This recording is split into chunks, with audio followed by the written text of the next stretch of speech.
Welcome. In this video I'm going to show you how you can create a cross table using Microsoft Excel and my stikpetE add-in.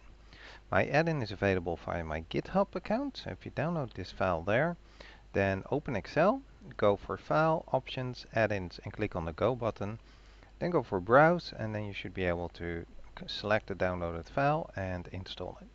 It gives you access to a lot of additional functions I made, so use at your own risk. And one of those is the tab cross function. It requires two fields, so field 1 and field 2. But be careful not to specify an entire column, just really specify the first and the last row as well. That goes also for the second field. If you like, you can also specify the order in which the category should be. And which ones to use. So if you exclude one, then it won't show up in the cross table.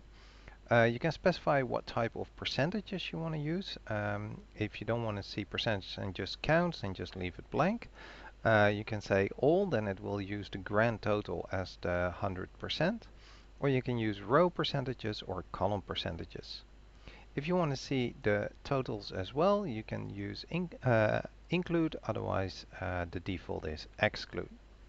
So for example here I've used tab cross, the function.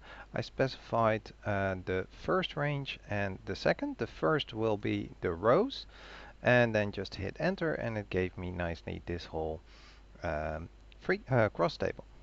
Here's another example where I'm using column percentages.